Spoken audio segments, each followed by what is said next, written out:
విషయంలో కూడా చర్చ జరగాలి. ఎందుకంటే ఈరోజు కాదు, మేము నెల రోజుల ముందే చెప్పాం.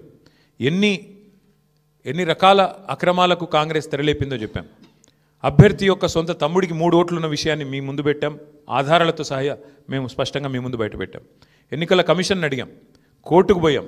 ఎన్ని ప్రయత్నాలు చేయాలో అన్ని ప్రయత్నాలు పారదర్శకంగా ఫ్రీ అండ్ ఫెయిర్ ఎలక్షన్ కోసం జరగాలని ప్రయత్నం చేసినాం. షెడ్యూల్ వచ్చిన నాటి నుంచి పోలింగ్ డే దాకా ఏమేం జరిగినాయో, ఎన్ని రకాల అక్రమాలు, ఎన్ని రకాల అవకతవకలు, ప్రలోభాలు, ఎన్ని రకాల ఒత్తిళ్ళు, ఇవన్నిటి మీద కూడా చర్చ తప్పకుండా జరగాల్సిందే. ఏదేమైనప్పటికీ సరే, అల్టిమేట్గా ప్రజాస్వామ్యంలో ప్రజా తీర్పు శిరోధార్యం. తప్పకుండా మరి ఇవాళ మేము కూడా ఓట్లేసిన ప్రజలకు ధన్యవాదాలు చెప్తున్నాం. అట్లాగే మిగతా వారికి కూడా మేము విజ్ఞప్తి చేస్తూ ఉన్నాం. ప్రధాన ప్రతిపక్షంగా మా పాత్రను మీరు గమనించారు. ప్రధాన ప్రతిపక్షంగా మేము గెలవాలనే కోరుకున్నాం, సహజంగా గెలుస్తామని ఆశించినాం. బట్ ఎలాంటి నిరాశ లేదు. మా పని మేము చేసుకుంటూ పోతూనే ఉంటాం. ఎందుకంటే 2 ఏళ్లుగా లగచర్ల కావచ్చు, హైడ్రా బాధితులు కావచ్చు, మూసీ బాధితులు కావచ్చు, 6 గ్యారెంటీల విషయంలో బాకీ కార్డుల రూపంలో కావచ్చు, ప్రజల తరపున గొంతు ఎత్తడంలో, అట్లాగే మా మీద జరిగే దుష్ప్రచారాన్ని తిప్పికొట్టడంలో శాసనసభ వేదిక కానీ బయట కానీ బ్రహ్మాండమైన పాత్ర పోషించాం. రేపటి రోజున కూడా అట్లాగే ముందుకు పోతాం. మరి మా కార్యకర్తలకు కూడా నేను చేసే విజ్ఞప్తి, సన్నద్ధం అవుదాం. అన్ని రకాలుగా ప్రజాక్షేత్రంలో మనం ఈ ప్రభుత్వాన్ని నిలదీయడంలో సఫలమైనాం. ముఖ్యంగా మా సోషల్ మీడియాలో పనిచేసే మా తమ్ముళ్ళు చెల్లెళ్ళకు కూడా నేను హృదయపూర్వకంగా అభినందనలు చెప్తా ఉన్నాను.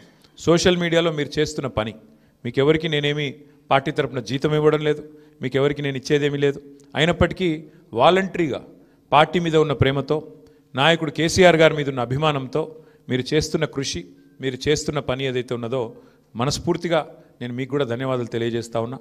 అట్లాగే మా పార్టీ కార్యకర్తలకు, మరి మా గులాబీ కుటుంబ సభ్యులందరికీ నేను చేసే ప్రార్థన, దీంతో మనం నిరాశపడవలసిన అవసరం లేదు, బాధపడవలసిన అవసరం లేదు. తప్పకుండా ముందుకు పోదాం. అట్లా అనుకుంటే ఇవాళ జాతీయ స్థాయిలో కూడా మీరు చూసినట్టయితే మరి కాంగ్రెస్ పార్టీ బీహార్లో తన ఉనికిని కోల్పోయే పరిస్థితి ఉన్నది. కాబట్టి ఇవన్నీ సహజం, గెలుపులు ఓటములు సహజం. దీన్ని ఏదో పెద్ద సెట్ బ్యాక్ లాగా చూసుకోవాల్సిన అవసరం లేదు. తప్పకుండా మరింత బలంగా వద్దాం, ముందుకొద్దాం. ఒక రబ్బర్ బంతిని గోడకేసి కొడితే ఎట్లయితే తిరిగి బలంగా వెనకకు వస్తుందో అట్లా మనం కూడా తప్పకుండా తిరిగి వెనక్కొద్దాం. పెద్దలు కేసీఆర్ గారు తిరిగి రాష్ట్రానికి ముఖ్యమంత్రిగా మళ్ళీ బాధ్యతలు చేపట్టేదాకా ఎవరి శక్తి మేరకు వారు శక్తి వంచన లేకుండా కష్టపడదామని చెప్పి మా నాయకులు కార్యకర్తలకు మరొకసారి ధన్యవాదాలు తెలియజేస్తూ, కష్టించి పనిచేసిన మా